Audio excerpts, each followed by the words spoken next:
ایک نبی کا گزر ہوا ایک بستی کے اوپر.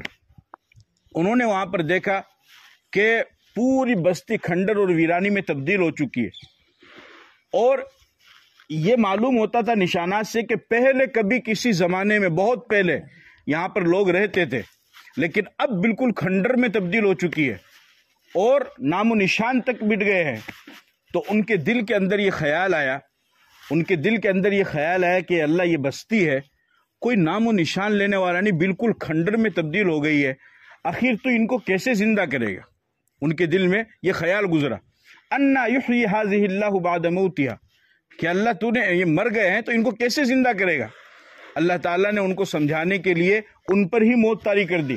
فاماتہ اللہ مئۃ عام ثم بعثہ، اللہ نے ان کو سلایا، ان کو موت دی، اور کتنے سال تک سلائے رکھا؟ 100 سال تک. کتنے سال تک؟ بولو بھائی. 100 سال تک سلائے رکھا. اور اس نبی کے ساتھ میں ایک گدھا تھا اور ساتھ میں کھانا تھا. گدھے کو بھی موت دی، اور کھانا آپ جانتے ہیں اگر گرمی کا موسم ہو تو ایک دن میں خراب ہو جاتا ہے، سردی کا ہو تو 2-3 دن میں وہ خراب ہو جاتا ہے، کھانا زیادہ دن نہیں رہتا ہے. 100 سال تک اللہ نے ان کو بھی سلائے رکھا، ان کے گدھے کو بھی سلائے رکھا. 100 سال کے بعد میں اللہ نے ان کو زندہ کیا، اور زندہ کرنے کے بعد پھر فرمایا کم لبثتا، کہ یہ بتاؤ کتنے دن سوئے ہو. وہ کہنے لگے لبثت یوما او بعض یوم، کہ یہ کوئی آدھا دن یا ایک دن سویا ہوں، مطلب صبح سویا تھا دوپہر میں اٹھ گیا، یا صبح سویا شام کو اٹھ گیا آدھا. اللہ نے فرمایا نہیں، بل لبثت مئۃ عام، میں نے تجھے 100 سال سلایا ہے. 100 سال میں نے تجھے سلایا، اور 100 سال کے بعد تجھے میں نے زندہ کیا ہے. 100 سال کے بعد کہاں کا گدھا کے گدھے کو دیکھ، انظر الی طعامک و شرابک لم یتسنہ انظر الی العظام کیف ننشزها ثم نکسوها لحما. دیکھا تو مٹی میں سے گدھا دوبارہ تیار ہو رہا ہے، کان پھڑپھڑا رہا ہے، اس کے ہاتھ تیار ہو رہے ہیں، پاؤں تیار ہو رہے ہیں، پورا ویسا کا ویسا ہی گدھا تیار ہو گیا.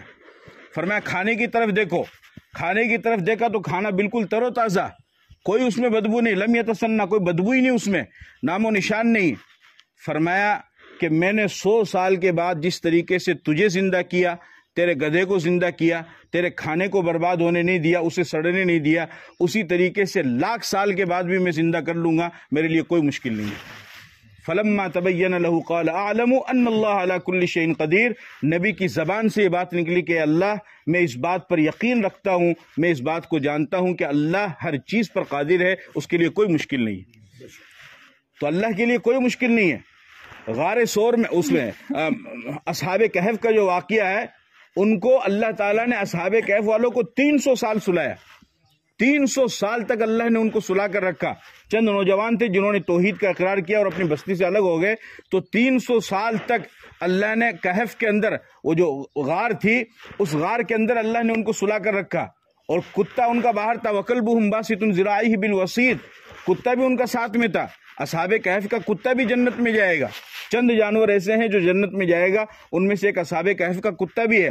اصحاب کہف کو غار میں اللہ نے 300 سال تک سلا کر کے رکھا، اور 300 سال کے بعد میں اللہ نے ان کو دوبارہ زندہ کیا.